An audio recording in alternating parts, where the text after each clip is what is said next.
Bonjour à tous, on est le dimanche 23 juin 2019.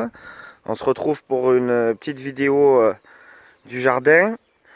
Désolé, la semaine dernière j'ai pas pu faire de vidéo, donc là ça fait 2 semaines que j'ai fait la dernière vidéo. Ça permettra aussi de voir la grosse évolution qu'il y a eu au niveau des légumes en 2 semaines. Donc on m'a demandé, Nicolas m'a demandé de parler du travail du sol. Comment je travaillais mon sol pour, euh, pour produire les légumes. Alors, Nicolas, au niveau du travail du sol, c'est assez simple. Il y a un seul objectif en fait, c'est de ne pas travailler le sol. Les spécialistes appellent ça le non-travail du sol, parce qu'en fait, à partir du moment où on travaille le sol, on détruit l'habitat qui est le sol et on détruit tous ses habitants. Alors, c'est pas toujours simple de pas du tout travailler le sol, hein. Des fois, on est des fois contraint de le travailler suivant la terre qu'on a, suivant d'où on part dans, dans le processus. Mais personnellement, je pense que j'y arrive à pas du tout travailler le sol. Donc voilà, j'ai un outil pour travailler le sol. Et vous pouvez le voir, il est là. Donc ça, c'est l'ancienne époque, hein. C'est un motoculteur. Donc il est là parce qu'on me l'a donné. Mais je vous avoue que je m'en suis jamais servi. Et je vais m'en débarrasser d'ailleurs. Donc, euh, je- donc aucun motoculteur, hein. Le labour, c'est la mort du sol. Et mon objectif, c'est de travailler sur sol vivant. Donc à bannir, je l'ai banni. Donc j'ai investi dans un outil de travail du sol. Voilà, ça c'est mon seul outil de travail du sol, c'est une grelinette. Ça m'a coûté quand même 100 euros, 110 euros. Mais au final, je m'en sers quasiment plus. Allez, si je m'en sers une fois par an, c'est le bout du monde et encore pas forcément sur toute la surface du potager. Donc la grelinette, en fait, on plante les dents au maximum comme ça dans le sol. Bon, là, admettons que ce soit planté. Et après, hop, on tire comme ça vers l'arrière. Et en fait, l'effet, là on peut le voir un peu, mais l'effet, en fait, l'objectif recherché, c'est de décompacter le sol sans le retourner. Voilà, parce que retourner le sol, en fait, c'est comme si je mettais la toiture de votre maison au rez-de-chaussée. C'est une catastrophe pour le sol et pour tous ses habitants. Et nous, ce qu'on veut, c'est que le sol soit en capacité d'accueillir un maximum de vie, que ce soit au niveau des vers de terre et aussi surtout des bactéries. Donc voilà, les Indiens d'Amérique ont fait de l'agriculture pendant des milliers d'années sans aucun travail du sol et ça marchait très bien. Voilà, et si on regarde un peu ce qui se passe en forêt, la forêt, il n'y a pas de travail du sol et pourtant elle est très productive sans aucun intrant. Donc voilà ce que je pouvais dire au niveau du travail du sol. Alors ça m'arrive de travailler le sol vraiment en surface, vraiment très superficiellement.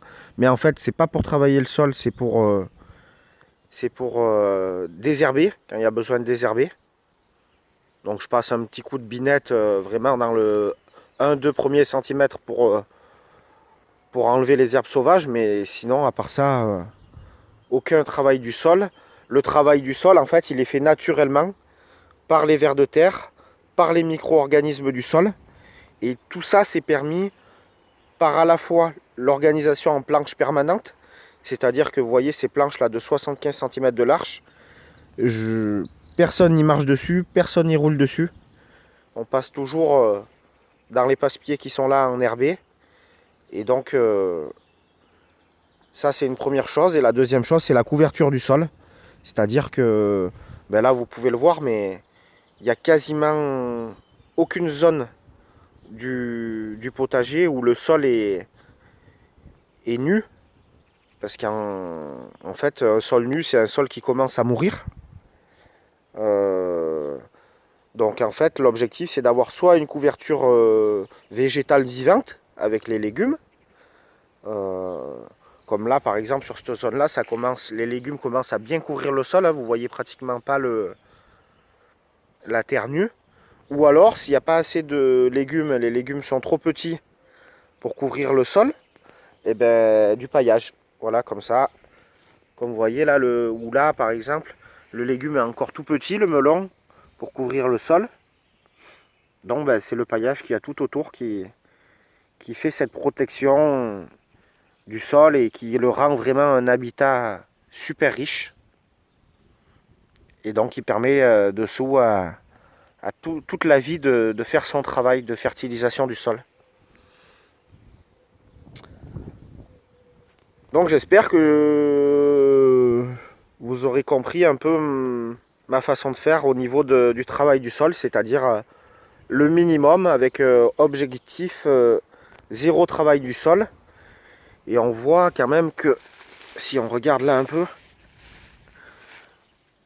le résultat, pour moi, il est excellent parce que vous voyez la texture que ça fait au niveau de mon sol. C'est vraiment incroyable quoi. C'est de la semoule. Hein. Et tout ça naturellement quoi. Alors après, si vous avez une terre plus argileuse que la mienne, eh ben, ça prendra quand même peut-être plus de temps d'arriver à ce résultat-là. Parce que l'argile cimente quand même bien le sol. Mais bon, je pense que c'est largement faisable quand même. Hein. Donc eh ben, on va profiter des quelques minutes qui restent de vidéo pour faire rapidement un petit tour du potager.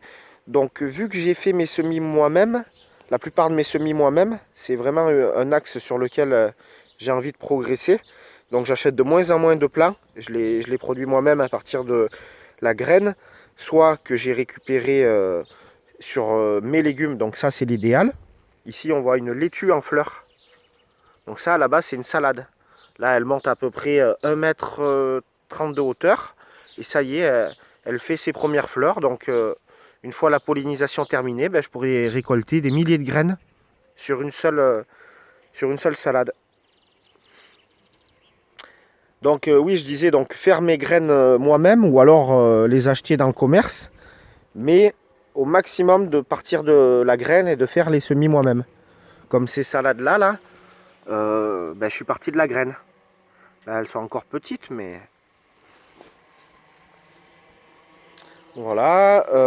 Donc là, j'ai fait une association tomate-courge sur cette planche-là.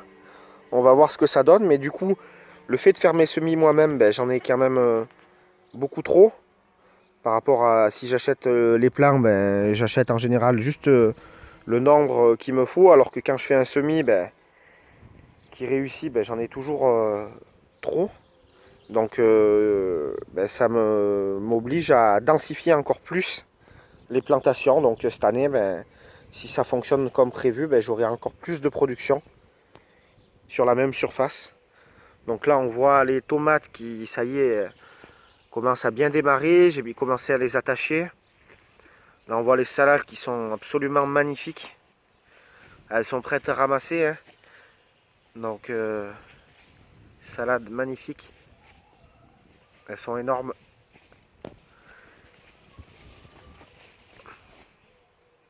J'espère que vous les voyez bien, mais c'est vraiment beau à voir. Voilà, bon, bah après, il y a des. Là c'est pareil, association courge, tomate. On verra bien les courges là qui commencent à exploser de. Ça y est, c'est parti pour les courges et là, ça va très très vite une fois qu'elles sont démarrées. Encore des tomates associées à de la salade. Tac, l'oignon qui est en fleurs. Pareil, avec l'espoir de récupérer des graines. Là on voit des petites tomates, ça doit être des tomates cerises ça, ou tomates poires, qui vont pas tarder à rougir. Hop, les oignons, bah, ils continuent leur grossissement. Je pense que ça va être une belle récolte d'oignons cette année. Donc les melons bien paillés, avec les courges qu'on voit au fond, que je vais essayer de faire grimper pour gagner de la place. Cultiver en vertical, ce qui me permettra de gagner de la place à l'horizontale pour d'autres légumes. Donc là, c'est les pastèques. Alors les pastèques, elles tardent à démarrer. Hein. Je sais pas, chaque année au jardin, il y a aussi des échecs, il faut le dire. Et du coup, ben là, je suis pas sûr du tout de pouvoir manger de la pastèque cette année, vu je les ai peut-être plantées un petit peu en retard, je sais pas. Mais en tout cas, elles tardent à démarrer. On verra bien. Et là, donc, vous pouvez voir une partie de la planche où la terre est à nu. Donc ça, c'est simplement parce qu'il me manquait de paillage. Donc là, je vais aller en récupérer de la tonte de gazon chez mon voisin parce que ça, c'est vraiment à proscrire, quoi. Alors, quelques jours, ça va. Mais chaque jour où la terre est à nu, c'est de la perte de fertilité. Et ça, c'est pas du tout l'objectif du jardinier, quoi. Donc aujourd'hui, après la vidéo, ça va être une de mes premières choses à faire, c'est de pailler cette dernière zone du jardin qui est pas encore paillée. Voilà, donc on voit les haricots grimpants, les haricots nains, ça pousse bien. Là on voit les courgettes, ça y est, la production de courgettes a démarré. Donc comme vous pouvez le voir là, c'est des courgettes rondes. Elles sont prêtes à ramasser, celles-ci. Après, je pourrais les laisser grossir un peu plus, mais le problème, c'est que si vous laissez trop les légumes sur le plan, il ne va pas lancer des nouvelles fleurs. Il va vouloir faire grossir les légumes qu'il a sur lui. Et du coup, vous aurez moins de production que si vous les ramassez, de suite, quoi. Donc là, aujourd'hui, il faudra que je ramasse aussi les courgettes. Et puis voilà, j'ai fait pas mal de semis, donc là c'est semé très dense, il y a des oignons, des betteraves, pâtissons, céleri, une tomate spontanée qui a repoussé toute seule, des aubergines, donc des salades. Donc là la terre est à nu en attendant que tous ces légumes, ces salades et tout grossissent. Et du coup c'est eux qui vont faire la protection du sol. Si j'y mets pas un paillage entre temps de protection. Voilà, donc le jardin, les courgettes, les carottes, les courges, les pommes de terre, les choux. Et donc là, on arrive dans une période du jardin où il est plein, plein, plein, plein, plein.